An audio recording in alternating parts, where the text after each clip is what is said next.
در 15 دقیقه بعدی شما رو با افغانی ها از تاجیکستان و جهان آشنا میکنیم. سلام بینندگان عزیز و سپاس که برای تماشا اخبار آزادی رو انتخاب کردید. امروز 19 انور است و این موضوع ها را در مد نظر داریم. دوستان شهر بوستون بعد زنی با مالک طرفخانه پارلمان در شهر خوجند نه تنها از مقام بلکه از این ساحه به تمام رانده شد. در جواب به تهدیدهای دونالد ترامپ پرزیدنت ایران گفت حمله بر رهبری روحانی کشور برابر اعلان جنگ به کل ایران است. و یک زن تاجیک مقیم امریکایی ادعا دارد که شوهرش بعد گرفتن همسری نو، خانه و در تمام پول و جواهرات او را از خود کرده است.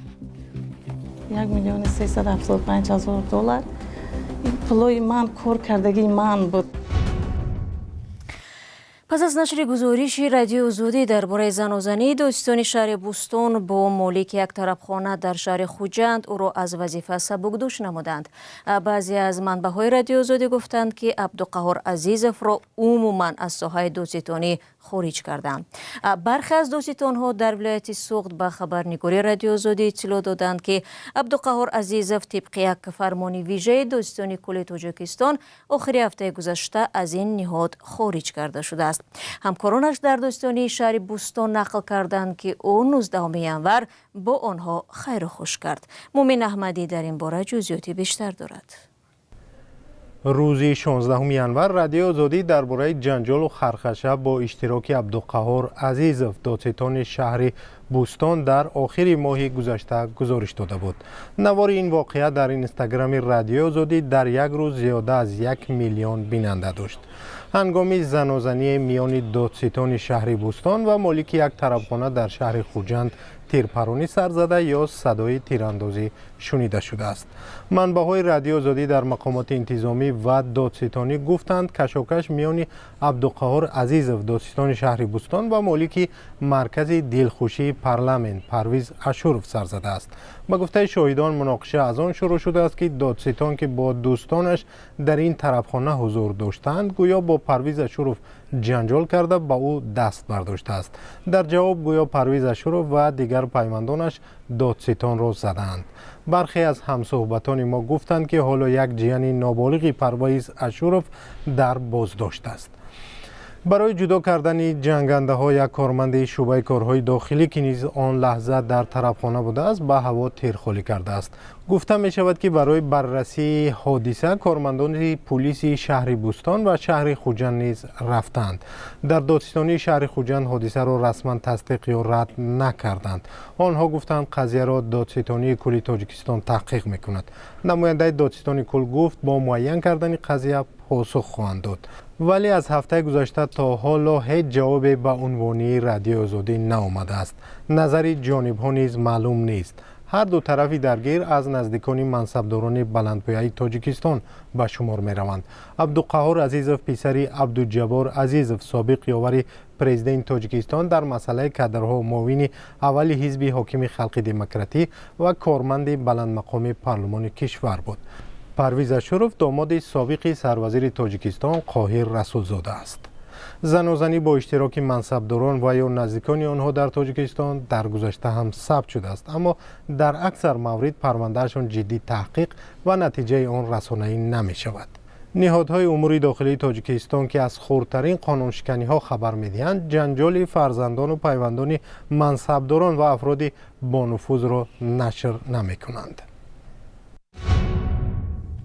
رو می‌ریم به موضوعهای دیگر. پرزیدنت ایران مسعود پزشکیان روز یکشنبه هشدار داد که حمله بر رهبری روحانی این کشور آیت الله علی خامنه‌ای به معنای اعلان جنگ با ایران خواهد بود. آیت الله خامنه‌ای روز 17 انور در یک سخنرانی از نقش پزشکیان در سرکوب تظاهرات ستایش کرد و همزمان اعتراف نمود که در جریان اعتراض‌ها چند هزار نفر کشته شدند.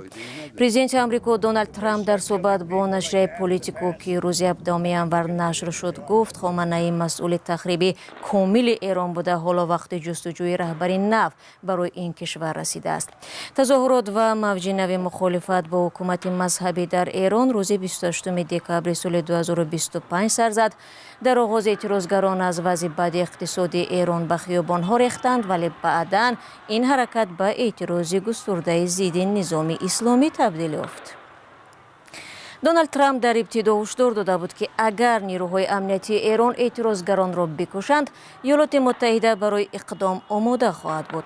دیرتر ترامپ گفت که پس از لغو 800 حکم اعدام از سوی ایران از حمله نظامی خودداری کرده است، ولی با نظر داشت حرکت نیروهای حربی امریکا در خاورمیانه، حد زده می شود که ترامپ از مداخله حربی هنوز پررد دست نکشیده است.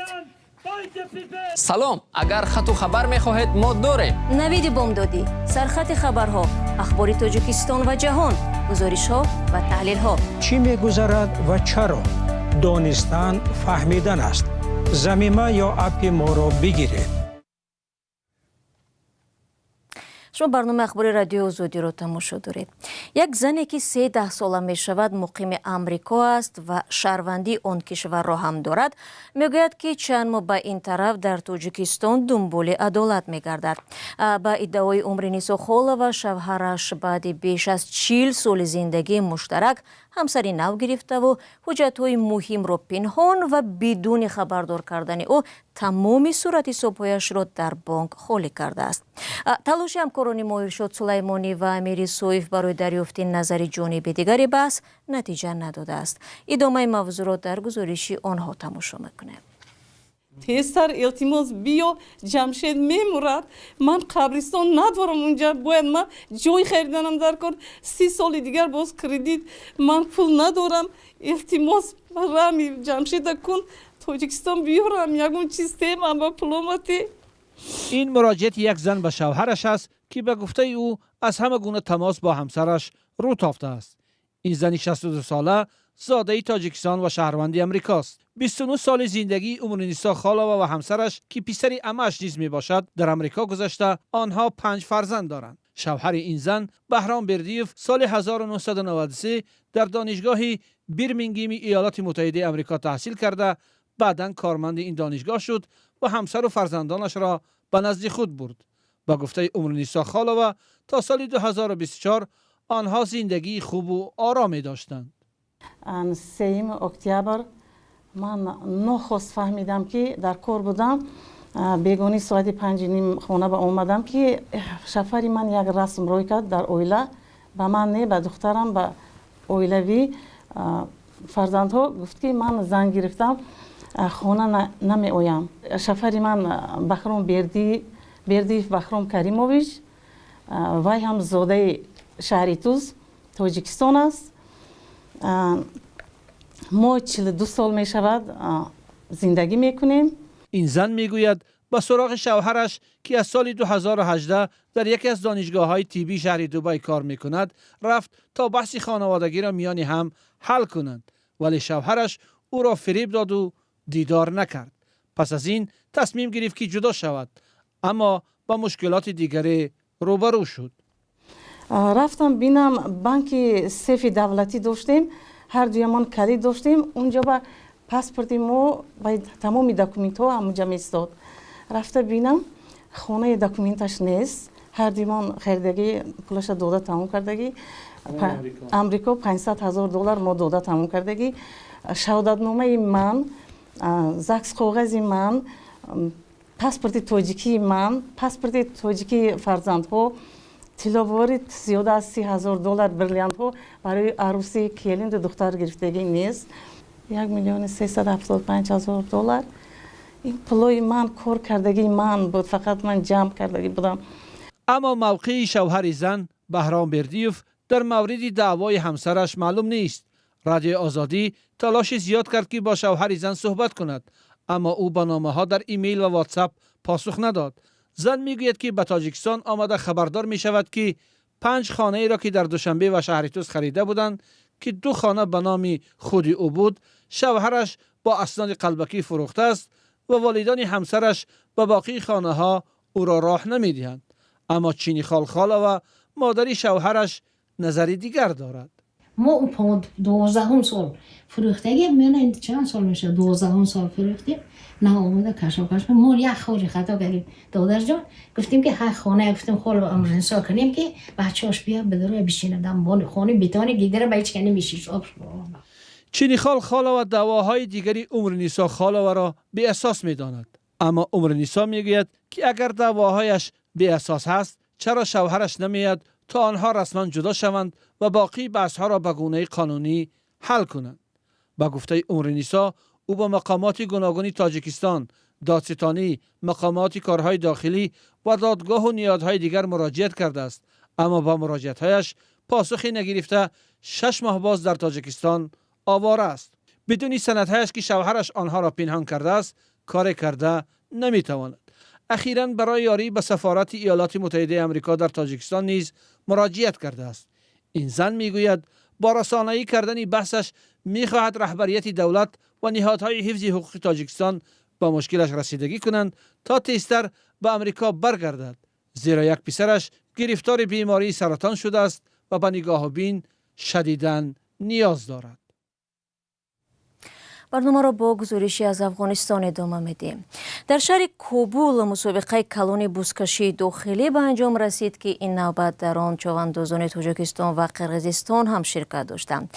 بزکشی در عهد اول طالبان منع بود، ولی بعد دوباره سر قدرت برگشتن آنها مسابقه ها ادامه یافت و حالا خود طالبان هم در صف تماشاگران دیده می شود.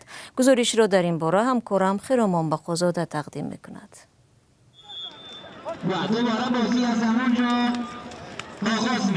چواندازان از دو گروه رقیب برای پیروزی مبارزه میبرند. مسابقه بزکشی ده ها مخلص و هوادار این بازی قدیمه مردمی را به هم آورده است. بازی که در آن رقابت چواندازان عادتاً تیز و تند و گاه با زد و خورد و قمچین زنی میگذرد، این دفعه خیلی با نظم و با ترتیب گذشت. مقامات محلی طالبان گفتند برای تشکیل خوب مسابقه کمک سرپرستی بازی یک شرکت گازی محلی بسیار مفید بود. انشالله احوال از خدا اسپانسر قوی داریم، اسبای قوی داریم، اتفاق اتحاد یک مشت آهن شده آمده، یک نایب قهرمانی را بردیم، یک قهرمانی را بردیم، انشالله ایش هم که ببریم 2 قهرمانی میشه، یک نایب قهرمانی. هر یک تیم از 12 چوانداز عبارت است. ورزشگران در تلاش به دست آوردن جسدی بوز هستند. این نوبت به جای جسدی واقعی خوسه را استفاده کردند. از چرم دوخته شده است و درونش را با کوه پور و اندکی وزنین کردند تا مثل جسدی بوز باشد. مسابقات عالی بود، وقت تیم بدخشان بسیار تیم قوی بود، تیم سرپول هم وقت تیم قوی بود. اردوی در ترکیبش بسیار پلوارای قهرمان داره. بدخشان هم برادر ما، سرپول هم همچنان. دیگه بازی دوستانه است، برد و باخت از جانب خداست، بخت و طالع. بزکشی در دوره اول حکومت طالبان در سالهای 90 منع بود و بعد سرنگونی رژیم دوباره زنده شد. بعد برگشتن طالبان به قدرت در سال 2021 بازی را دیگر منع نکردند و حالا مقامات طالبان هم به تماشای آن می آیند. تا دور نهایی در عموم 11 مسابقه برگزار شد. در نهایت تیم‌های ولایت شمالی سرپول و بدخشان روبرو شدند و بازی با حساب 7-0 به پایان رسید. ولایت بغلان سوم و کندوز چهارم شد. عطا مشوانی سخنگوی ریاست تربیت جسمانی و ورزش افغانستان گفت در بازی‌ها 8 چوانداز با تجربه از تاجیکستان و قرقیزستان هم اشتراک کردند. به 4 تیم پیشتاز مسابقه ماشین، جام، نشان و گواهنامه تقدیم گردید. و خبر دیگر، بعد از نشر خبرها درباره صدمه سخت ماشین پسرش، رهبر جمهوری چچنستان روسیه رمضان قادیروف ویدیویی را با حضور او و سپردن نشان به آدم قادیروف نشر کرد. اما بنا به گزارش وبسایت قفقازی رادیو آزادی، تحقیق زمان و دیگر اطلاعات خاص ویدیو در کانال قادیروف در تلگرام نشان داده است که آن را روز 15 ینور و یک روز پیشتر از وقوع صدمه برداشتند. تفصیلات در وبسایت ما. دوستان مهربان، نشر نوبتی برنامه اخباری آزادی در همین جا به انجام می رسد. تشکر که تا این ثانیه ها ما را تماشا کردید. فراموش نکنید که خبرگزارش های نوترین را ما پیوسته در وبسایت رادیو آزادی و شبکه‌های اجتماعی می گذاریم. تا ملاقات فردا خود را احتیاط کنید و خدا نگهدار.